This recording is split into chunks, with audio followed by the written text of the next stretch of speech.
repeats in history are stark, but it's gonna happen like a flash mob. But it's gonna happen so unbelievably quick, and it's gonna catch everybody off guard. Within the next 4 months, I would say no later than March, which, by the way, wild card, we're going to be entering into that second magnetic field in earnest all the way through 2024 in March of 2022.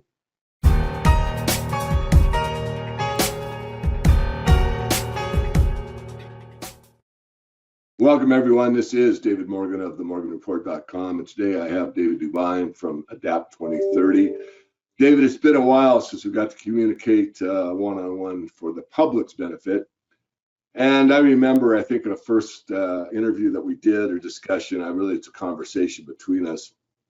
We're talking about food before it really was that well known that we're having all of these crises. And I talked about a lot of the work that you've done on your website, Adapt 2030, with, locusts, weather problems, the coming ice age, inability to get materials like, oil supplies, really. I mean, a lot of the fertilizer are oil-based.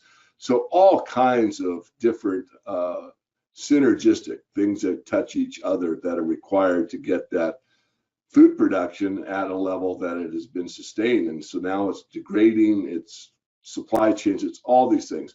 But the one big takeaway, which pretty much stunned me, was when we went over that, we talked about what has happened in the past, and of course the history rhymes, it doesn't repeat exactly, was the amount of cost for food, and I think it was somewhere around 400%. So, if you're looking at someone not in the Western world where we're paying maybe 5% of our income to buy food, if it goes quadruple, that's 20-25%. But someone in Indonesia or the Asian countries or less developed economies, I mean, you're talking what the Bible says. It's a day's wages for some barley kind of thing. Can we go over that again, because it really stunned me, and I don't think people really heard it the first time. I will, and I thank you for bringing me on again. A few things happening through the news in the last couple of weeks are setting up 2022 in the very beginning quarter of January, February, March to be something that's going to be society rifting and shaking to the point where it really is going to start to test and tear the threads of our current civilization that we understand. So if we go back a couple of weeks, CF Industries CEO came out and said, this is it. Ammonia prices have risen 13x.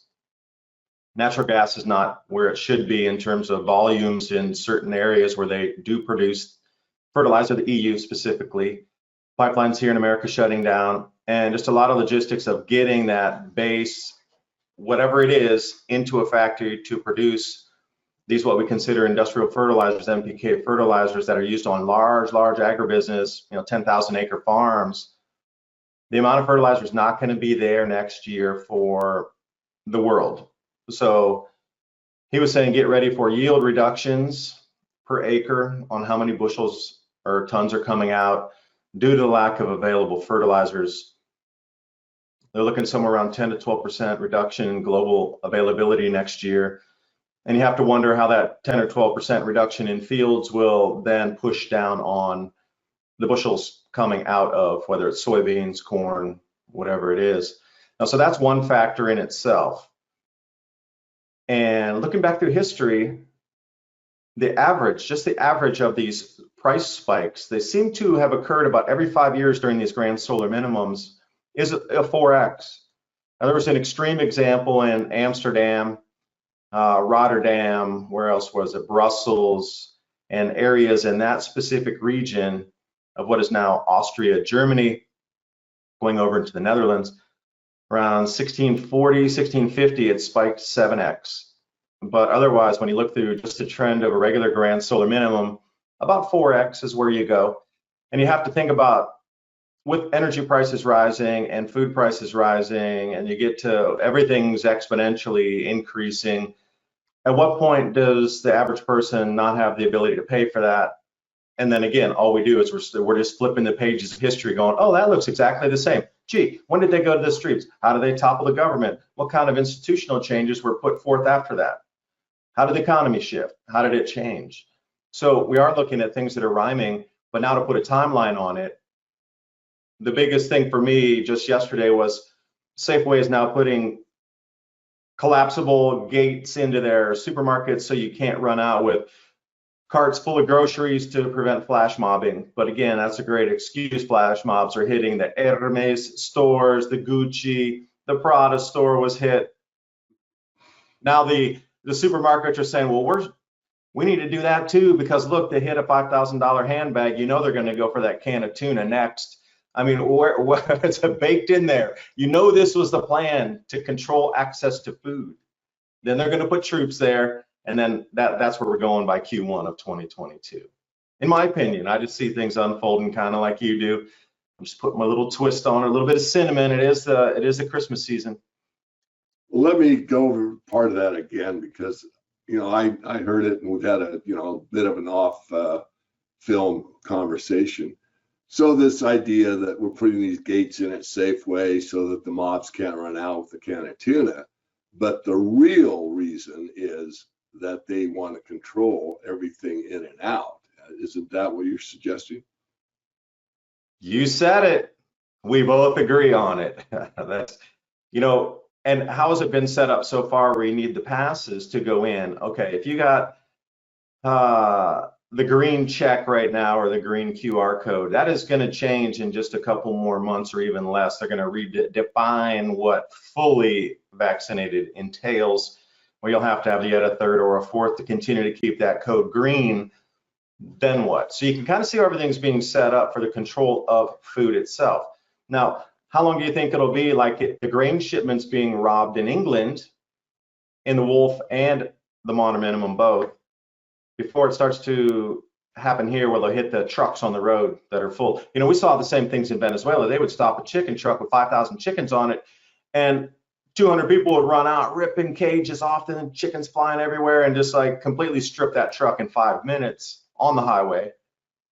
So how far of a stretch is that, or how long in the time duration before that starts happening here? And then, how will the governments control it? Of course, troops, access. You probably have to prepay before you go into some places, show proof of funds now. It wouldn't surprise me. Nothing would surprise me any longer. Great. Another one that really popped in, and this was not, pre-done, and that was, the oil crisis, peak oil, and there's so many people that, that's a big myth, and that, with fracking, which is a story I won't go into now. I'm not, the fracking thing is not all it's cracked up to be, pun intended. But in one of the oil documentaries, which I've probably watched 3 times, one of the ones that just sunk to the pit of my stomach was it takes 10 calories of energy to produce 1 calorie of food. So I think if we go at the big picture, and I know how good a thinker you are, because I watch almost all of your work, David, it's all energy based, really. So if oil prices are going higher, that means transportation costs are up. It means everything related to food is going up. So you might be fairly well off now, where 10% of your food budget or 10% of your total budget is food. Maybe it goes double, but your utility bill doubled and your automobile costs doubled and everything else doubled. So it's kind of a big picture. Can you kind of walk us through your thinking on how this could affect not only the food supply, but further perhaps breakdowns and civil unrest? Well, one thing I wanted to throw in on top of the list you just mentioned is, if you had seen the life insurance providers this year paid out the most in death claims that they ever have. So you can also anticipate healthcare and also life insurance premiums going up because of the massive amount of payoffs. Now, at what point do they roll and say, wait a minute, too many people are dying too quickly, we just can't pay off all this? So where does that money go once it leaves the hands of somebody into the will, into the family? Okay, they got a pile of money for a minute, and then what happens? But if you look back in history, the reason people left and moved to different areas, a fingerprint of a grand solar minimum would be population reduction, population migration, economic collapse, and then a restructuring of government. So you can see already, whoever knew this cycle was front running it enough to lock the planet this time, where people couldn't move in mass like they have the last, I've studied the last 6 of these events pretty well, back to say 2400. years ago in the Homeric minimum, something like this moving forward. And what happens is these people move when they can't either grow the food, have access to the food, have a job to pay for food, or just things become so dire and so unworkable and unlivable that they would literally pack up oxen carts or get on ships or leave the way you could in the 1600s, 1350s, 800 AD, 2,000 years ago, literally at the 0 mark, birth of Christ year. I mean, where do you go? Well, if you could prevent that from this time, you would absolutely stave off a lot of things, because once those people moved, there was a secondary knock-on effect where you had masses and masses of people arriving in new areas that overwhelmed the systems that were functional and in place there. And then the amount of crime would increase because the people arriving didn't have jobs, and it was instantly there was food there and they were grabbing it. And there's a lot of things went in a different direction. Even though they were in safety, it was a struggle to stay in safety because people there that were at the level to still subsist and have a decent life. Now you got double the amount of population moving in less than a year, and things just went topsy-turvy. And then the locals were getting very angry of all these people coming in with their ox carts or by ship, or things getting overwhelmed and overladen of just a huge tidal wave of migration. And where does it go when people can't afford what they need to live? What do people resort to? I mean, yeah, using sound money, gold and silver, but if you don't have that, most people, I think, would resort to stealing to stay alive, feeding your kids. That's another thing, you know, these parents that are going to try to keep their children alive are not going to obey the rule of law in any way, shape, or form. The way they're looking at it is, you, my friend, are standing in the way of my children eating. That's where it's going to come down to in the beginning of it. So repeats in history are stark, but it's gonna happen like a flash mob. But it's going to happen so unbelievably quick, and it's going to catch everybody off guard. Within the next 4 months, I would say no later than March, which, by the way, wild card, we're going to be entering into that second magnetic field in earnest all the way through 2024 in March of 2022. Well, let's talk about that. The magnetic field, we're in an electric universe. I'm convinced we're electrical beings. I'm convinced of that. So now when we get, let's say, a higher or lower vibrational level, I think it's higher, listening to previous videos. How could that, or what's your, I'll call it hypothesis, if I may, you can correct me, on what that energetic field that we're going to be going through could do possibly to humanity?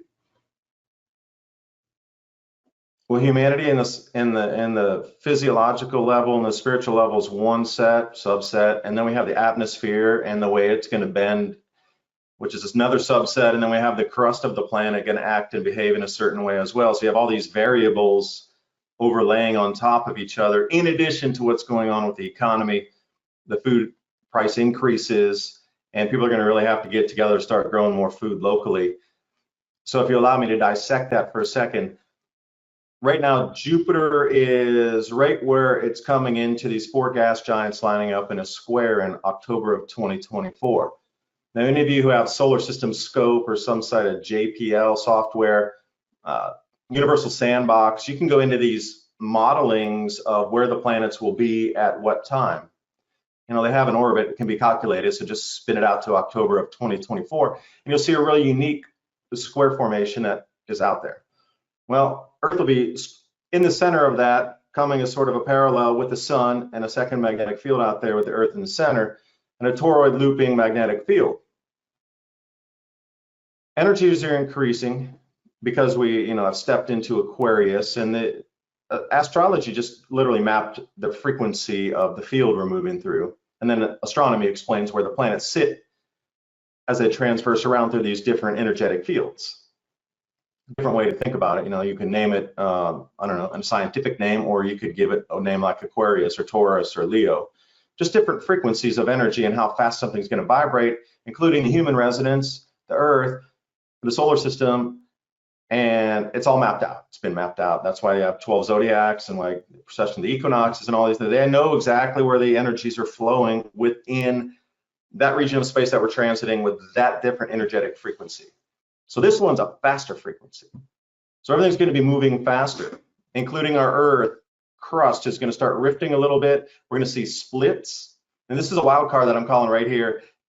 Right around March of 2022, there's going to be more strangeness of disrupted infrastructure, rail lines splitting, bridges just coming undone from their banks, locks not being functional because they split or uplifted, fiber optic cables rifting, and just a whole bunch of things like pipeline breaks just from the earth rifting. There'll be more of that in the first 2 to 3 weeks of March than there would be in the last 10 years. And it's an anomaly to take a look at that just verifies this second magnetic fields in play. And then how does the human deal with it? Because our magnetosphere is weakening, the sun's heading into a grand solar minimum, our magnetic poles are in incredible amounts of what they call polar wander, they're jumping all over the place. Magnetic field stabilization is not there. Increasing cosmic rays, and then our brains, the way with the two hemispheres being magnetic also, with all that electromagnetism shifting downward, energy frequency upward, how's the human brain going to play into perception of all this? You know, I'm firmly of the belief, and I might get a little woo-woo here, but the Great Reset is all about these elitists understanding the new frequency field changes. So they have to reset it, because what the old frequency was of the last 2,000 years, that doesn't match anymore. So a new system of top-down overseership of the planet needs to be. So then we got cryptocurrency, and we got the Great Reset, and the whole carbon credit scheme, and the personal carbon credit allocations, and the eco-valuation for a new base of asset for digitizing forests for a value, or the earth itself for a value to create a new currency, all based on just changes that they see coming. The old system can't hold, fiat's going to go away. And David, we talked about fiat for a long time. But these shifts in the atmosphere in earnest when the jet stream's growing out of their flow, and the cloud cells are going to move into different positions because they're not locked in, decreasing magnetosphere, and a second magnetic field, which very few people have any idea what's going to happen. I hear a lot of, oh, it's so slight, it's only a tiny one. Okay, I understand it's a tiny one, but it's a second magnetic field not seen since 1486 or 79 AD is the best match for this one. So we got to go back 2,000 years in history to find the same planets where they sit in that square and where the Earth will reside in the middle of it. The last time it was at this intensity, 1 degree of arc difference, was 79 AD. I mean, something vast is about to occur here, and when you start to take a look at it, it's going to be a holistic spiritual side to change. It's going to be you and your mind being willing to change, and acceptance of change, and change being the state of waking being that you are, not stability, but change will be the new waking state. And if you see plasma dancing across the skies and electrified skies, that's going to throw things off. People are just not going to react the same. And the now, I'm calling 2023 the year of now, because at that point, there'll be no more future. Everything will be at this point of just staying alive, moving through changes, etc., in the now in 2023, because investing in the future for, you know, your retirement 401k, that will have zero, that won't even be on the radar any longer, 2023. But the impetus and the first push into it to really see where these changes are going to take us, all eyes on March 2022, and a whole bunch of people are talking about stock market collapse at that point too. So, you know, I maybe threw out too much information there to kind of come back at, but that's the way I'm seeing it. Well, a lot to unpack, and I don't want to, you know, it happens to me. I know, get out 2 suitcases and lay it out. Well, they give me, you know, 4 questions, and I can't, by the time I got the third one answered, I can't remember the fourth one. But the first would be, how are you, I won't say so sure, but how have you dialed in on that date? You seem pretty confident of that March 2022. How can you be, you know, that sure of the date? The magnetic fields. Once we're in that, we're going to be in it. Now, it's going to be intensifying day upon day after that point. If you look at what happened the last time the Earth was coming around in the March, April date, swinging around and not even fully locked in the magnetic field, there was an enormous amount of volcanic eruptions and earthquakes at that same time last year. And you could see it, it was sort of what that crossover point. 2019, again, was a big year coming in around March and April. It seems that that's the point that our Earth really starts to hit and vibrate in that new field. But this year is going to be quite different, where we are truly encompassed in the entire field until we come to the very center of it. Now we're sort of on the periphery, out on the right, if you will, slowly marching in right to be directly in the center with all the gas giants in there. You know, you got to realize these gas giants are unignited stars. Jupiter is, in my consideration, a brown dwarf along with so many others. It's an unignited star. And if you go back in the past, they talk about Saturn glowing in the skies, much larger than we see today, which means it is possible for electromagnetic activity to increase and excite atmospheres or turn on something into a higher glow mode inside there. But you see how large these planets outside in our solar system, there's a lot of magnetic pull. There's a lot of electromagnetism flowing through that square out there. They're going to start interlooping on themselves. And if you count from the outer planets in, and you're going Jupiter, Mars, and then Earth. So that field is going to be terminated at Jupiter, and then you have Mars and then Earth. So we're just 2 planets away from that second magnetic field. But if you look at the sun, we're the 3rd planet away. So as toroid looping fields are coming across our planet here, we're two planets away from the second field, 3 planets away from the main field. And how's that going to interact? Well, as we come into March, we're going to see, because that's the first time in earnest in the last 2,000 years we'll be locked in this pattern again. Another thought I had, and it's maybe a digression, we can address it or not, we're having a discussion, but you know, the Schumann resonance, I mean, I know some of the meditation work I've done, you know, when I get to that, I think it's 7.8 hertz, you know, I actually have a device that resonates at the Schumann resonance. It just seems very calming, grounded. I don't want to be too woo-woo on it.